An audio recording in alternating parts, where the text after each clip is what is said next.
जय माता जी। आप सभी लोगों को नमस्कार, प्रणाम, हर हर महादेव। कैसे हैं आप सभी लोग? उम्मीद है अच्छे होंगे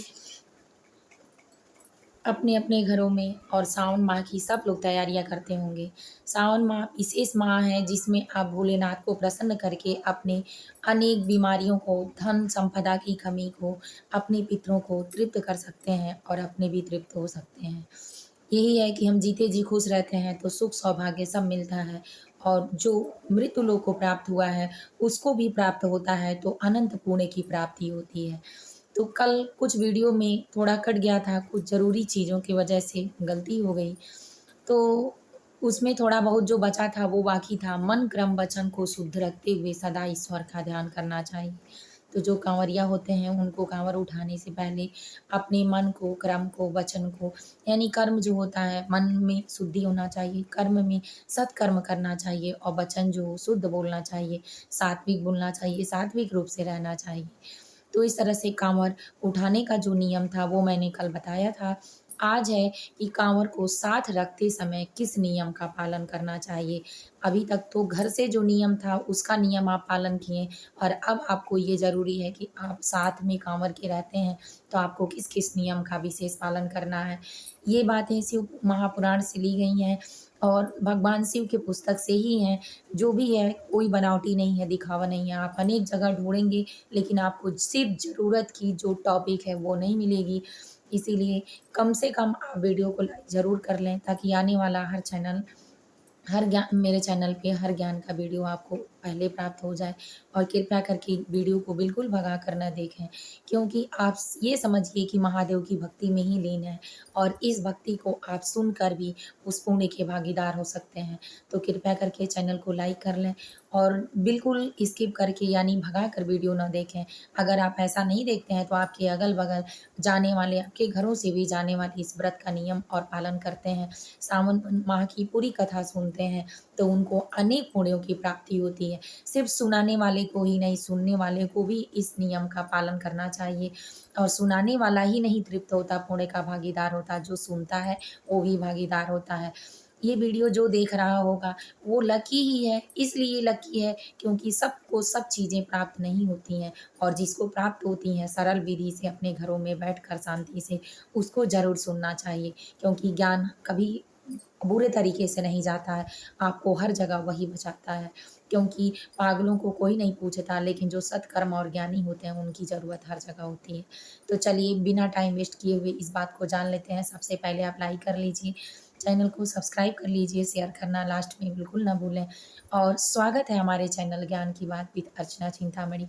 मैं अर्चना तिवारी आप सभी लोगों से अभिनंदन वंदन करती हूँ कि हमारे चैनल पेज पे ज़रूर जाएँ, सर्च करें, देखें और इस ज्ञान को प्राप्त करें, जो आपको अनेक वीडियो में, अनेक बातों में मिलेगा लेकिन एकत्रित होकर सही चीज़ें आपको कहीं नहीं मिलेंगी। तो चलिए शुरू करते हैं वीडियो को। सबसे पहला काँवड़ रखने का नियम, मैं जो भी बताती हूँ आपको पुस्तक से पढ़ने-लिखने के बाद ही बताती हूँ, अपने ज्ञान में ही बताती हूँ, किसी का कहा सुन के मैं नहीं करती क्योंकि मैं भी इस पाप की भागीदारी बनूँगी अगर कुछ गलत होगा तो। मैं जो करूँगी सही और सत्य कर्म वचन से ही करूँगी। तो चलिए जानते हैं, काँवड़ रखने और साथ चलने का नियम क्या होता है। पहला, काँवड़ से 6 हाथ की दूरी पर बैठें। जब भी आप काँवड़ को लिए रहें और विश्राम करने के स्थल पर बैठें, तो काँवड़ से 6 हाथ की दूरी अंदाज कर ही बैठें। क्योंकि भगवान के मंदिर में आपने देखा होगा कि बिल्कुल सामने से पूजा नहीं किया जाता है क्योंकि उनका तेज ऐसा होता है कि मनुष्य नहीं रोक पाता है और दुर्भाग्य में बदल जाता है।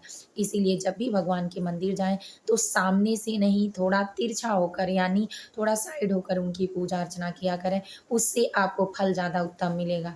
उसी तरह काँवड़ में महादेव का निवास हो जाता है उठाने के बाद और पूरा सत्य वचन, सत्य कर्म और सत्य लग्न पे होता है।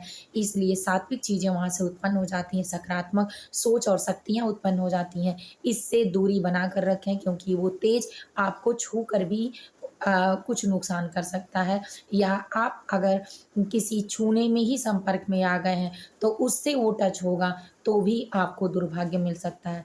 इसीलिए 6 हाथ की दूरी पर ज़रूर रखें। उसके बाद दूसरा नियम है, काँवड़ से 12 हाथ की दूरी पर धूम्रपान करें। अगर आपकी मजबूरी है, पहले तो करना नहीं चाहिए, लेकिन अगर आप करते हैं तो आपको 12 हाथ की दूरी पर करना चाहिए। उसके बाद अपने आप को साफ-सुथरा करके ही काँवड़ के पास आएँ। तीसरा नियम है, काँवड़ से 24 हाथ की दूरी पर लघु शंका करें। अगर आपने काँवड़ रखा है, तो काँवड़ रखने के स्थान से 24 हाथ की दूरी यानी 24 जो हाथ होता है, फुट होता है, उसकी दूरी पर आप लघु शंका मतलब बाथरूम वगैरह जो करने जाते हैं, फ्रेश होने, वहाँ जाया करें। उसके बाद चौथा नियम है, काँवड़ से सैकड़ों हाथ की दूरी पर शौच आदि करें। आप शौच आदि जब करते हैं, लैट्रिन बाथरूम जब जाते हैं, तो उस समय अपने आप को पवित्र करने के लिए, शौच करने के लिए 100 हाथ की दूरी काँवड़ से रखें, ताकि आप स्नान ध्यान करके भी आएँ, तो कोई भी वहाँ से नकारात्मक शक्ति आपके काँवड़ तक ना आए। 5वाँ नियम, काँवड़ को अपने से ऊँचा स्थान रखें। आप जब भी काँवड़ को विश्राम स्थल पर रखें, तो अपने से ऊँची जगह पर रखें। 6वाँ नियम है, काँवड़ रख कर कुछ समय भगवान का भजन करें। जब आप बैठें विश्राम के लिए, तो काँवड़ रखने के बाद कुछ समय भगवान का भजन करें, गाना गाएँ, भजन करें, कीर्तन करें, उनके नाम का जप करें। 7वाँ नियम है, काँवड़ लेकर चलते समय गंदी बातों का व्यवहार बिल्कुल ना करें।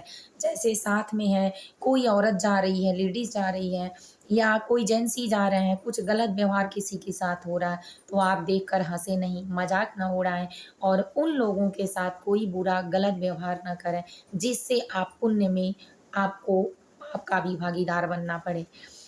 अब है 8वाँ नियम, एक काँवड़िया दूसरे काँवड़िया की सहायता ज़रूर करें। अगर किसी काँवड़िया को पैर में चोट लग गई, चलने में असमर्थ है, तो आप उसकी सहायता करने के लिए जो करना पड़े कर सकते हैं, सक्षम हैं तो। 9वाँ, काँवड़ माथे के ऊपर से पार न करें। अगर काँवड़ आप उठाए हैं, कभी-कभी हँसी में भी या फेर-बदल करने के लिए भी लोग इस पार से उस पार कर लेते हैं, तो आपको बिल्कुल नहीं करना है। 9वाँ नियम आपने जान लिया कि सर के ऊपर से नहीं करना है। 10वाँ नियम है, काँवड़ रखने और उठाने के पहले प्रणाम करें। जब भी काँवड़ उठाएँ, हर हर महादेव, बम भोले, बम लहरी, ओम नमः शिवाय, जय महाकालेश्वर जो बोल पाएँ, भगवान के अनेक नाम हैं, उस नाम को जपें। उसके बाद आप कथा भी सुनते जाएँ, अगर हो सके तो कहानियाँ भी बताएँ, अगर नहीं हो सके तो इस वीडियो को भी लगाकर आप अपने कानों के माध्यम से सुनते जाएँगे, तो जितने कदम चलेंगे आपको पुण्य की ही प्राप्ति होगी। तो चलिए सबसे पहले इस कथा को सुनाते हैं।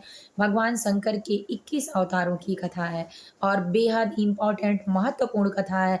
आप कँवरिया नहीं उठाते हैं, तो भी अपने घर में अगर रोज़ इस कथा को श्रवण करते हैं, तो उतनी ही आपको पुण्य की प्राप्ति होगी।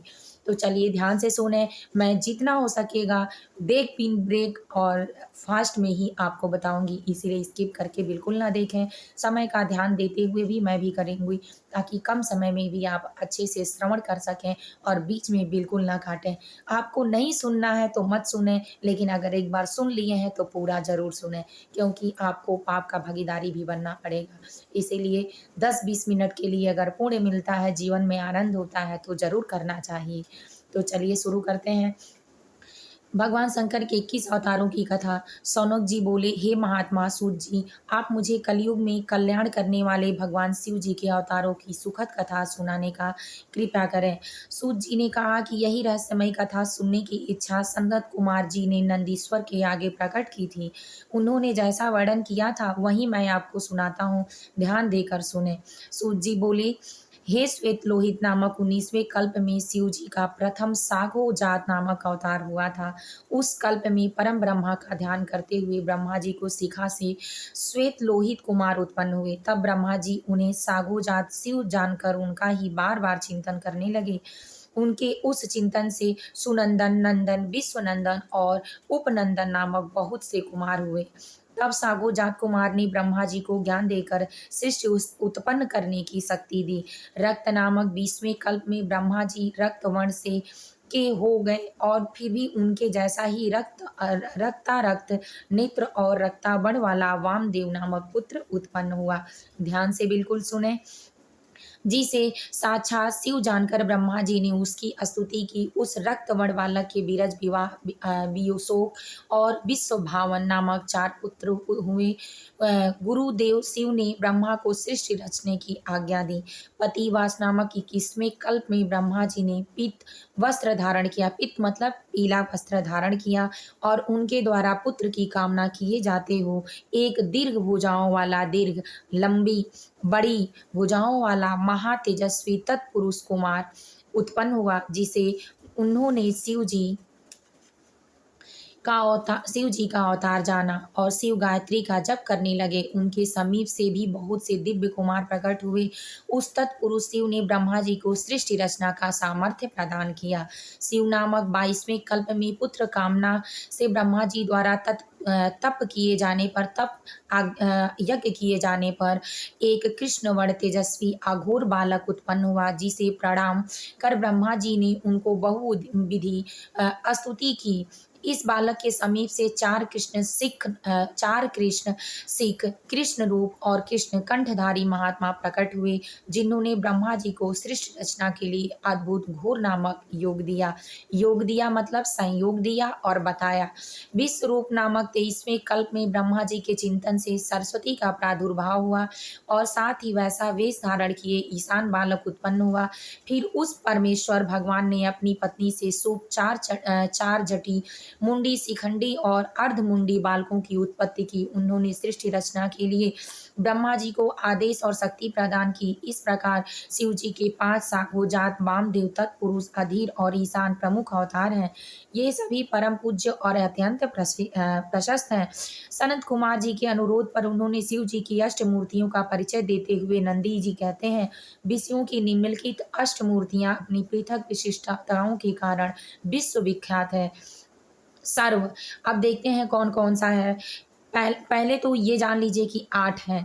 पहला सर्व, विशंभर स्वरूप भगवान शंकर की चातुर विश्व को पृथ्वी रूप धारण करने के सर्ज अथवा सर्प कहलाते हैं। सर्व जो थे, भव क्या होता है जानिए। जगत को संजीवन देने वाले परमात्मा का जलमय रूप ही भव है। उग्र क्या होता है, जगत के भीतर और बाहर निकल रहकर विष्णु को धारण कर स्पंदित करने वाला शिव जी का भयानक रूप उग्र कहलाता है, जब वो क्रोधित होते हैं। भीम, सब अवकाश देने वाले निरीपों के समूहों को भेदक शिव जी के सर्वव्यापक अवकाशात्मक रूप का नाम ही भीम है। अब जानिए पशुपति क्या होते हैं। संपूर्ण आत्माओं के अधिष्ठाता, संपूर्ण क्षेत्र निवासी, पशुओं के पास को काटने वाले, पास मतलब निरोग, रोग को काटने वाले शिव जी का स्वरूप पशुपति कहलाता है। ईशान, सूर्य रूप से आकाश में व्याप्त संपूर्ण संसार में प्रकाश करने वाला शिव जी का रूप जो स्वरूप है वो ईशान कहलाता है। 7वां महादेव, रात्रि में चंद्रमा से अपनी किरणों से मनुष्य पर अमृत वर्षा करता हुआ जगत को प्रकाश और तृप्त देने वाला शिव जी का रूप महादेव कहलाता है। रुद्र, भगवान शिव की जीवात्मा का रूप रुद्र है। हे सनत कुमार जी, जिस प्रकार वृक्ष की जड़ में जल सींचने से वृक्ष के पत्र, पुष्प, शाखा आदि सभी हरे भरे रहते हैं, उसी प्रकार जगत के मूल शिव जी का पूजन अर्चन करने से संपूर्ण जगत के सभी पदार्थ सहज उपलब्ध हो जाते हैं। अब सुनिए सावन माह की कितनी कृपा है कि कहते हैं सनत कुमार जी, जिस प्रकार वृक्ष की जड़ में यानी जड़ में पानी देने से वृक्ष के जो फूल पत्ती उनके जड़ तना रुष्ट जितने भी होते हैं सब हरे भरे हो जाते हैं और फल को प्राप्त होते हैं, उसी तरह मनुष्य अगर शंकर भगवान की पूजा करता है तो उसको भी सारे फल उपस्थित हो जाते हैं। इस तरह से अगला वचन और अगली कहानी आप फिर अगले वीडियो में देखिए। वीडियो बहुत लंबा हो जाएगा, इसीलिए अगर पसंद आया हो तो लाइक करना बिल्कुल न भूलें, चैनल को सब्सक्राइब कर लें। हर हर महादेव, जय माता जी।